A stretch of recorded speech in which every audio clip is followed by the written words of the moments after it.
हम अपने बच्चे को क्या बनावें,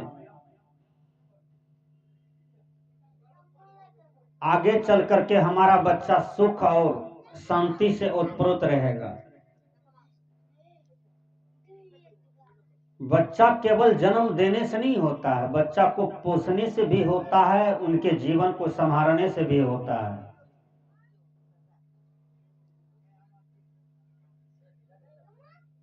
हम बहुत बच्चा पैदा कर देते हैं, इससे हमारा जीवन का विकास नहीं होता है।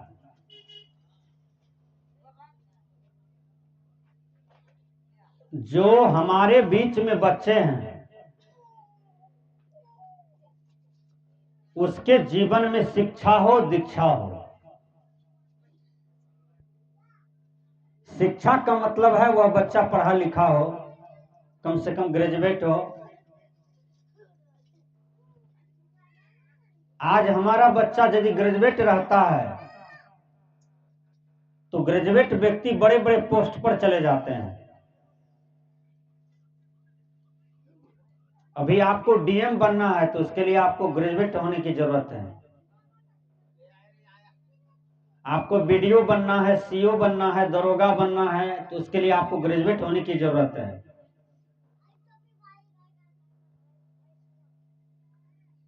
अनपढ़ और मूर्ख को सरकार, देश के कानून आज तक कोई बड़ा पद नहीं देते हैं। इसलिए हमारे बीच में जो बच्चे हैं उसके जीवन में शिक्षा चाहिए। शिक्षा के अभाव में हमारे घर परिवार में भौतिक संपदा का विकास नहीं होता है।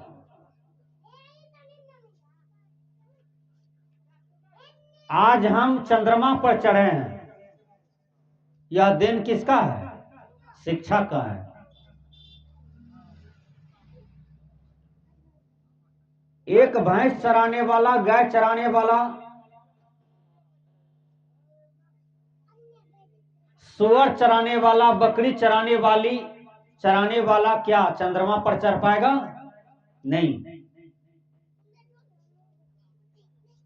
शिक्षित विद्वान साइंटिस्ट व्यक्ति ही चंद्रमा पर चढ़ते हैं और उतरते हैं, चंद्रमा पर रिसर्च करते हैं। चंद्रमा की दूरी यहां से कितना है?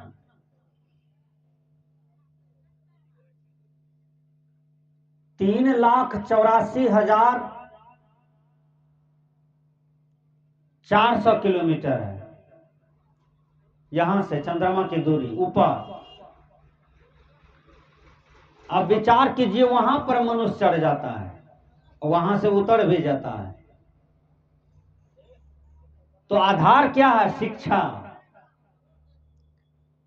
जब विश्व में शिक्षा का विकास नहीं हुआ था तो चंद्रमा को देवी देवता माना जा रहा था। आज जब चंद्रमा पर शोध होता है तो चंद्रमा जैसे पृथ्वी नारंगी की तरह गोल है, इस पर कितने देश हैं, कितना बड़ा है पृथ्वी, इसका अंत नहीं है। इससे 6 गुना बड़ा है चंद्रमा। अब विचार कीजिए, 4,84,400 किलोमीटर यहां से चंद्रमा की जो दूरी है। अब विचार कीजिए, आप एक वंश ऊपर चढ़िएगा, नीचे देखिएगा तो लगेगा गिर जाएंगे। आदमी कैसे गया उतना किलोमीटर ऊपर? और चंद्रमा पर उतर करके चंद्रमा का शोध किया। चंद्रमा पर किसने गया सबसे पहले? दक्षिण अमेरिका का वैज्ञानिक नील आर्मस्ट्रांग। उसके बाद भारत से राकेश शर्मा गए, कितने कितने वैज्ञानिक गए, सब देश से गए, अपना अपना शोध अभी तक कर रहे हैं। तो शिक्षा एक ऐसा आधार है कि व्यक्ति ऊंचा से ऊंचा सीढ़ी तैयार कर लेता है और बहुत ऊपर पहुंच जाता है। हम बच्चे को जन्म देते हैं, उसके जीवन में शिक्षा नहीं देते हैं, कहते हैं जाओ भैंस चराने के लिए। जब बच्चा जवान हो जाता है, 10 ठो मेजबान आता है ब्याह के लिए, कर कुटुंब देखने के लिए मुकान, तो उससे पूछा जाता है तुम कितने पढ़े लिखे हो, तो वो बच्चा कहता है मैं कुछ भी पढ़ा लिखा नहीं हूं, मैं तो भैंस चराता हूं, मैं तो गाय चराता हूं, मैं तो बकरी चराता हूं, मैं तो ऊंट गधा को चराता हूं। वह माता पिता दुश्मन है जो केवल बच्चे को जन्म देते हैं, उसके जीवन में शिक्षा नहीं देते हैं। नीतिकार क्या कहते हैं? विद्याहीना न शोभन्ते हंस मध्य बको यथा, अर्थात बच्चा शरीर से कितना सुंदर है देखने में, यदि उस बच्चे को विद्वानों की मंच पर रख दिया जाए तो शोभा नहीं देगा, क्योंकि बच्चा मूर्ख है, वो मूर्खे समाज में उसको शोभा देगा। जैसे हंस के बीच में बोगले की शोभा नहीं होता है, इसलिए अपने बच्चा को मूर्ख रखना, अनपढ़ रखना, वह माता पिता बच्चा का दुश्मन है, बल्कि हितैषी नहीं माना जाता है। ये शास्त्र बता रहे हैं। इसलिए हमारे बीच जो बच्चा है, हम उसके जीवन में शिक्षा दें। 1 से लेकर के MA PhD, और जो भी बच्चा है उसके जीवन में एक लक्ष्य तैयार कीजिए। वो क्या है? बच्चा को बोलिए कि बेटा तुम पढ़ लिख करके डॉक्टर बनोगे, इंजीनियर बनोगे, वैज्ञानिक बनोगे, सुंदर नेता बनोगे, सुंदर महात्मा बनोगे। तुम व्यक्तिगत जीवन नहीं जियोगे, तुम संसार के लिए जीवन जियोगे, विश्व के लिए जीवन जियोगे। सदगुरु कबीर बीजक में कहते हैं, मैं रोवूं इस जगत को, मोको रोवे न कोई, मोको रोवे सोई जना जो शब्द विवेकी होए। कबीर साहब जी कहते हैं, मैं परिवार के लिए केवल नहीं रोता हूं, जात संप्रदाय के लिए नहीं रोता हूं, विश्व के धरती पर सदगुरु कबीर ही एक ऐसे संत हुए जो पूरी मानवता की बात करते हैं, केवल भारत की बात नहीं। इस अवनी तल पर जितने भी मानव समुदाय है, सबके हितैषी में कबीर साहब जी कहते हैं कि मैं रोऊं इस जगत को, मैं संसार के लिए रोता हूं, संसार के लिए कुछ कर रहा हूं, संसार के लिए सेवा कर रहा हूं, संसार को ज्ञान दे रहा हूं, संसार को लाभ पहुंचा रहा हूं, संसार का मैं कल्याण चाहता हूं। मोको रोवे न कोई, मतलब मेरे लिए कोई नहीं रोने के लिए तैयार है। मोको रोवे सोई जना, मेरे लिए वही जन रो सकते हैं जो मेरे शब्दों का विवेकी होगा, मेरे ज्ञान का विवेकी होगा। विचार कीजिए, आज हमारे बीच में बच्चे हैं, वह बच्चा फिल्मी गाना जानता है, समाज में कुछ गंदे गंदे गाना बज रहा है स्पीकर के द्वारा, मोबाइल के द्वारा, बच्चा सीख जाता है, बच्चा गाता है, लेकिन वही बच्चा अपने माँ बाप को प्रणाम करने के लिए नहीं जानता है, क्योंकि माँ बाप उसे संस्कार तो दिया नहीं है। बच्चा गंदी गंदी बातें बोलता है। अभी छोटा छोटा बच्चा को देखिए, गाली पड़ता है, माँ लगा करके, बाप लगा करके, दादा लगा करके, खानदान लगा करके गाली पड़ता है। लेकिन वही बच्चा राम राम कहना नहीं जानता है, सतनाम सतनाम कहना नहीं जानता है। क्यों नहीं जानता? क्योंकि उसकी माँ बाप उनको संस्कार नहीं दिया है। एक जगह की बात है, हजरत मूसा के पास एक माँ बच्चा लेकर के आया, कहा बाबा ये बच्चा को आप ले जाइए, इसको बाबाजी बना लीजिए। हजरत मूसा ने कहा क्यों? कहा बाबा ये बच्चा बहुत गाली पड़ता है। कहा दूसरा अवगुण, कहा ये बच्चा चीनी बहुत खाता है, चाय बहुत पीता है, गुड़ बहुत खाता है, मीठा मीठा चीज बहुत खाता है।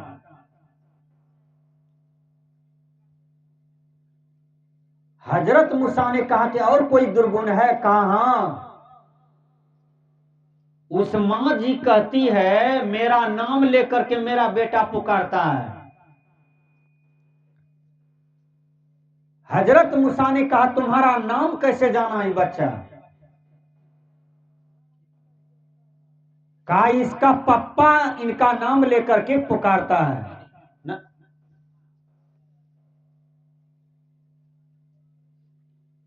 कहो तीसरा दुर्गुण तक तुम झलक दे दिया हमको। हजरत मूसा कहते हैं कि ठीक है जाओ तू अपने बच्चा को अगले रविवार के रोज लेके आना। उमा जी अपना बच्चा लेके चला गया। 8-7 दिन इंतजार किया घर पर। रविवार के रोज माँ जी बच्चा लेकर के आया। कहा हजरत बाबू आप बच्चा को ले जाइए, बाबा जी बना लीजिए। हजरत मूसा जी बच्चा को पीठ थपथपा दिया। कहा बच्चा आज से गंदी बात नहीं बोलेगा? कहा नहीं बोलेंगे बाबा।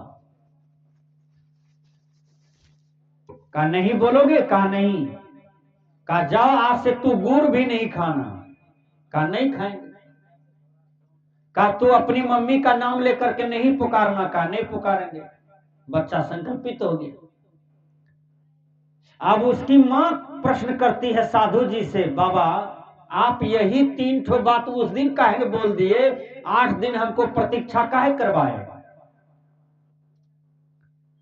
कहा उस समय हम गुड़ चूड़ा खा करके उठबे किए थे। तुम कह रही थी कि गुड़ छोड़ा दीजिए, तब पेट में हमारा गुड़ है ये था, पचबो ने किया था, और वही बात बोलते तो प्रभाव नहीं पड़ता।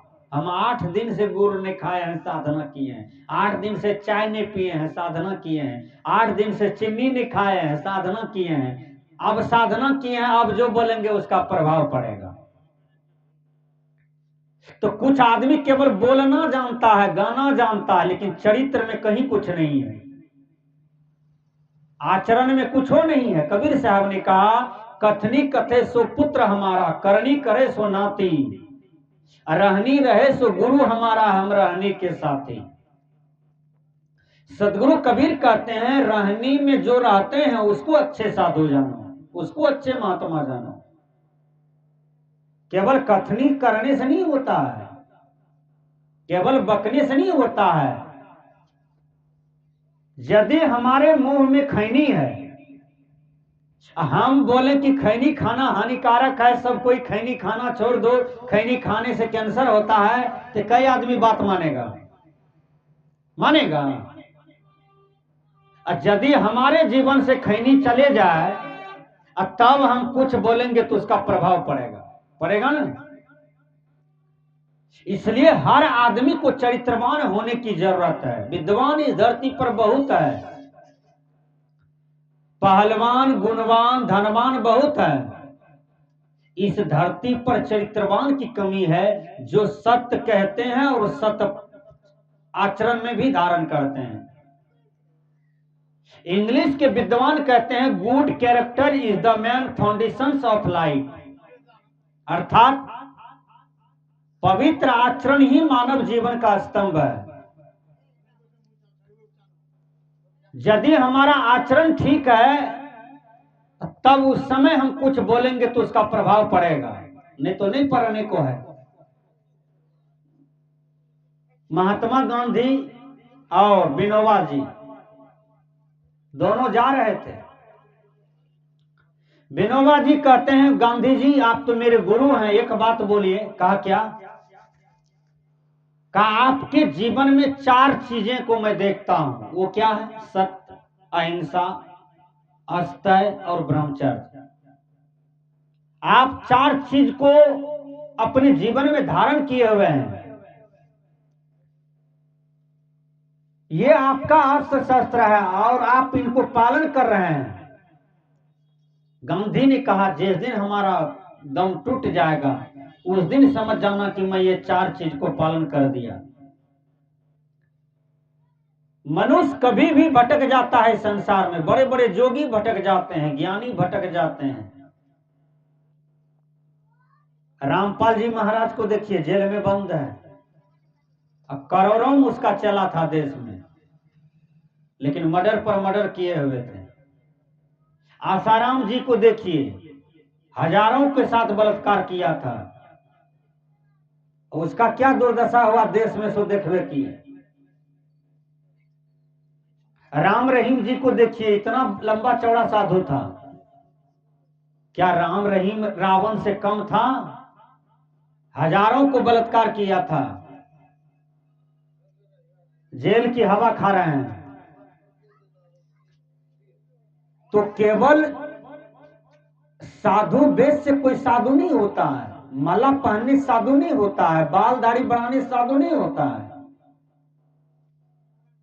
साधु वो होते हैं जिनकी साधना मजबूत है, जिनका हर कर्म क्षेत्र मजबूत है, वो साधु होते हैं। तो मैंने कहा हमको केवल कथने की जरूरत नहीं है, उस कथनी को रहने में उतारने की जरूरत है। सदगुरु कबीर साहब जी एक जगह कहते हैं, कांता तो बहुते मिला, गहनता मिला न कोई, सो कहनता वही जाने दे जो गहनता न होए। आज लंबे लंबे चौड़े चौड़े मोटा मोटा भाषण देते हैं नेता लोग, गीता छू करके कहते हैं कि भारत के संविधान का मैं कसम खाता हूं, मैं गीता रामायण छू करके कहता हूं कि मैं गरीब का सेवा करूंगा, मैं भारतीय मां का सेवा करूंगा, मैं देश के लिए समर्पण रहूंगा। लेकिन वही नेता कसम खा लेते हैं गीता रामायण छू करके, और जब समाज में 5 बरस मोच पी जाते हैं तो इंदिरावास का पैसा सब ठोका गया। जो गीता रामायण छू करके कसम खाया था, गरीब का घर नहीं बना, इंदिरावास का पैसा लूट गया। बकरी का घर नहीं बना, मवेशी का घर नहीं बना, पैसा लूट करके खा गया। रामायण गीता छू करके कसम खाया था। अब विचार कीजिए, यही देश में स्वामी विवेकानंद हुए, वो अमेरिका गए, शिकागो में, पूरा देश का नाम रोशन करके आया भारत का।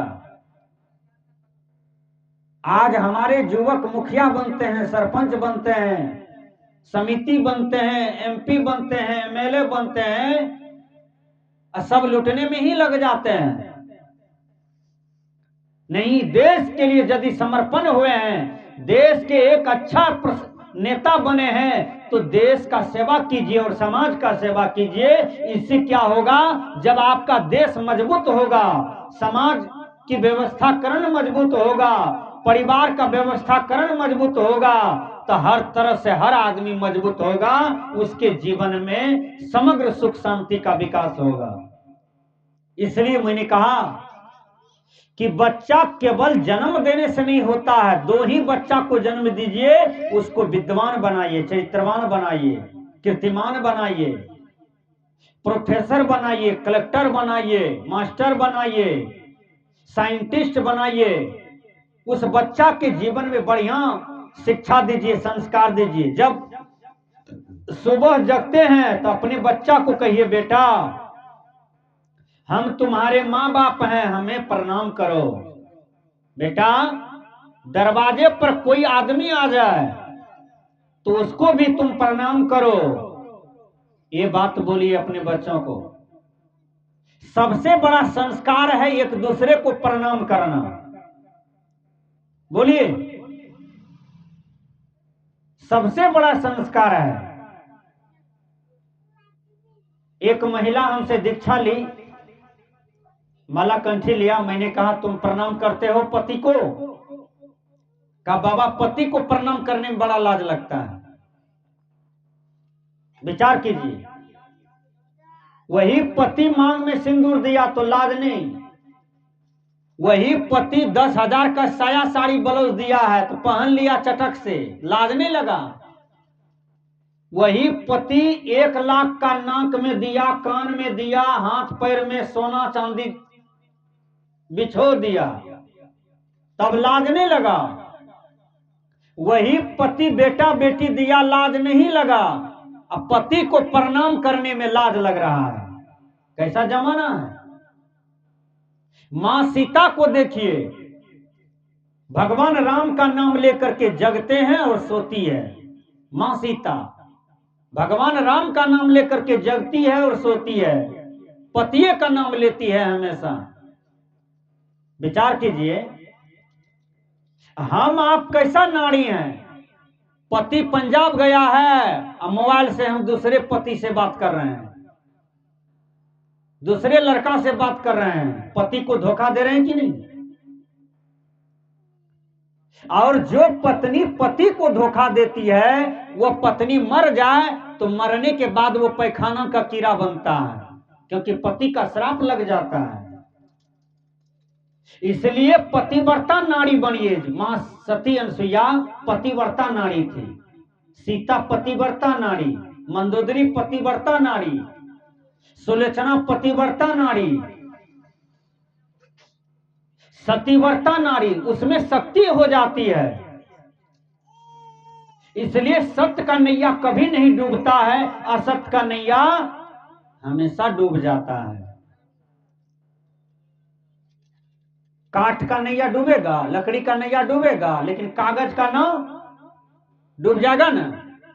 कागज का नाव बना दीजिए, उस पर चढ़ जाइए, डूबिएगा ना।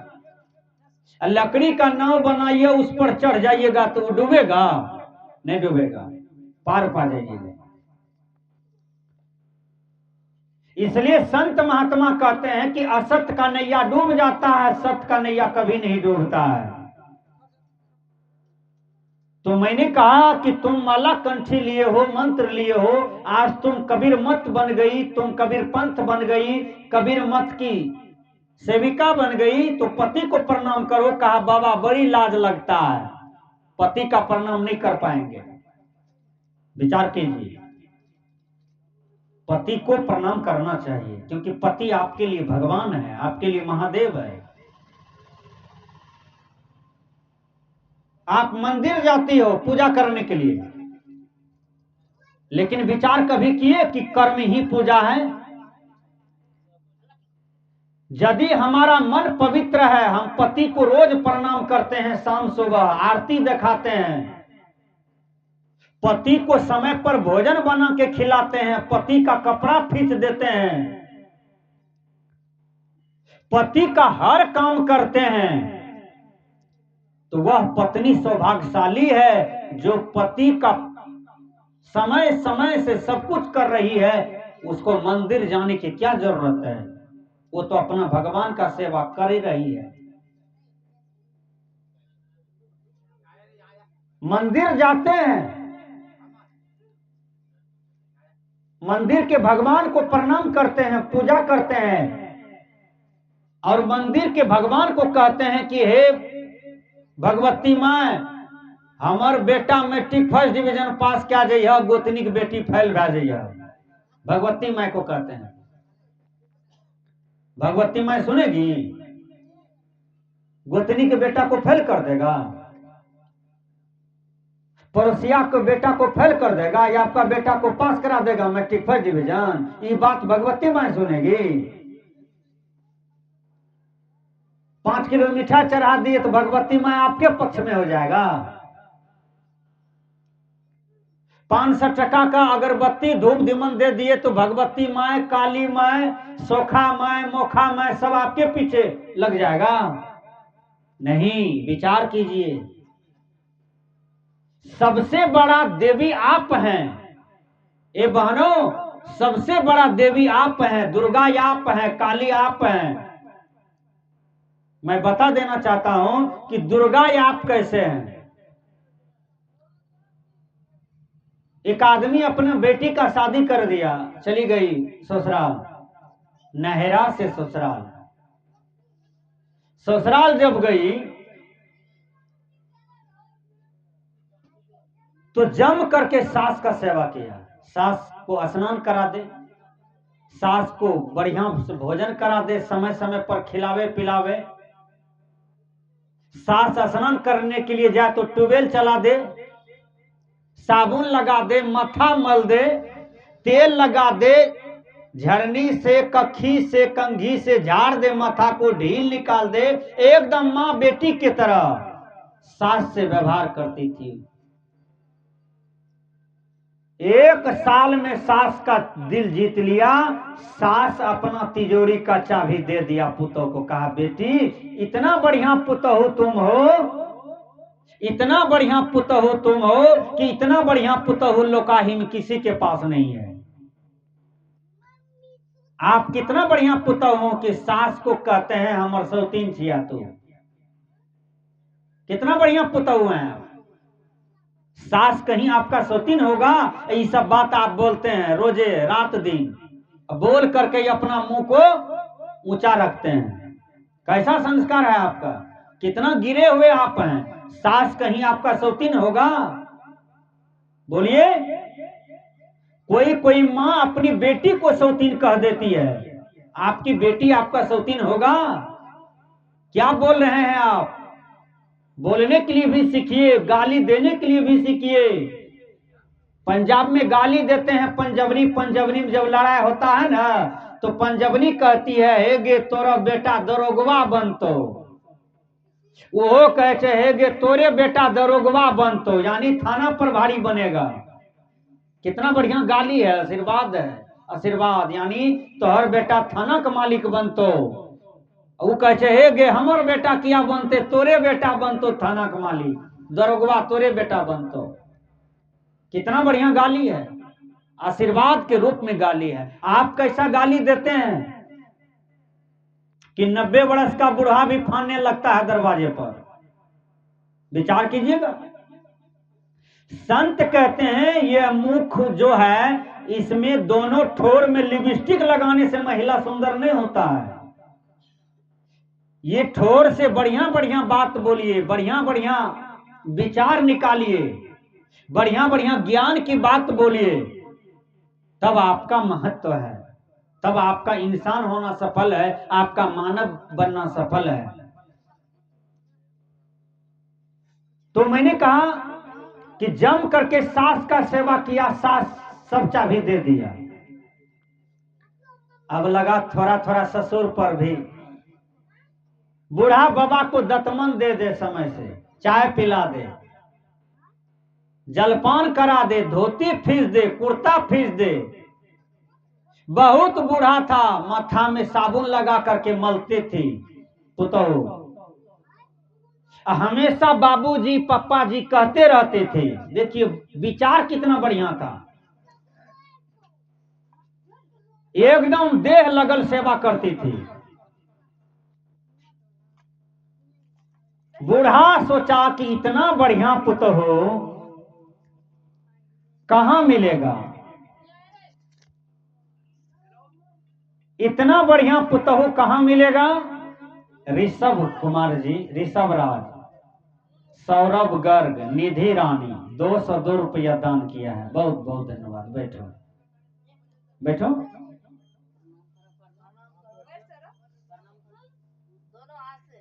तो ससुर जी को प्रणाम किए, ससुर जी को दिल जीत लिया। बैठो। ससुर जी को प्रणाम करते हैं, ससुर जी का सेवा करते हैं, ससुर जी को जीत लिए। अब क्या होता है देखिए, पति तो हमेशा नजदीक होते हैं ना, पति हमेशा नजदीक होते हैं पत्नी का। सोने के काल में, बैठने के काल में, उठने के काल में, खाने के काल में पति हमेशा साथी रहते हैं पत्नी का, इसलिए उनको जीवन साथी कहा जाता है। पति पत्नी दो चक्का है परिवार का, दोनों चक्के के शोहरत से पारिवारिक बल मजबूत होते हैं, दोनों चक्के की शोहरत से परिवार का बल तगड़ा होता है।